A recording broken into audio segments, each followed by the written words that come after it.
my first talk, my very first talk. You know, it's something interesting about speaking, because I've been involved in this industry now for, I guess, nearly 20 years. And I've taught hundreds of thousands of people to also speak in the world. One thing that I say to people is that everybody is actually a speaker. I mean, we do, everybody speaks all of the time, but speaking in public, speaking in front of people, is something that scares a lot of people. My very first talk, though, I think I was about 10 years old. And see, I think I'm a bit strange. I've always loved speaking in front of people.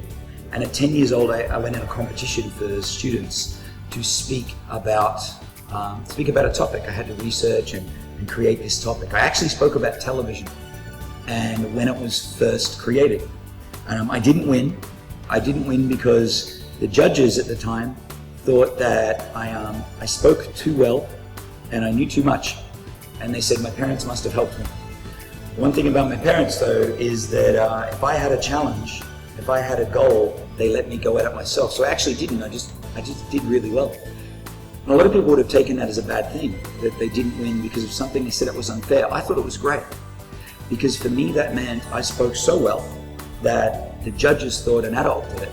And for me, from that point on, I always wanted to speak in front of people. I actually wanted to be an actor when I was younger, and I wanted to perform in front of people. When I got into the industry professionally, my very first event that I spoke at, I was taken to the United States, to Los Angeles, and I presented one of our most challenging trainings. It was the very first event that I did. And for me, going to another country, even though they spoke English, they speak a different English. Sometimes I think we speak Australian and the Americans speak American. The language was different. You know, I said that they should not live in fear, and they thought I was talking about a Fiat car. I had to change my accent to speak. And I learned in that time that we need to speak to the audience and the way that they need to hear us.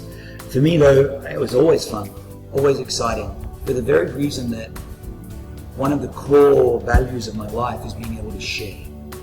And in speaking, it's all about sharing.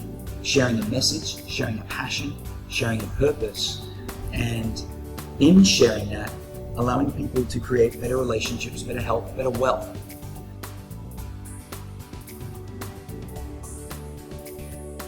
It's an amazing honor and a great compliment that they would say something like that and hail me as one of the people that really helped influence their life. Now, I'm honored absolutely whenever anybody ever says anything positive like that. But it speaks to how many people that I've worked with and the work that I've done. And that is only important, and that's only powerful if the people that I work with take that work and use it in their lives. I mean, we all heard messages, we see marketing messages, we see educational messages every day of our lives, but we don't act on all of them. And it's only the messages we act on that really make a difference in our life. So for me, having said that, it means that they've taken what I've taught them and they've used it. It's a great compliment to them, because it means that they've put it to work and they've created the difference in their life that really makes a difference.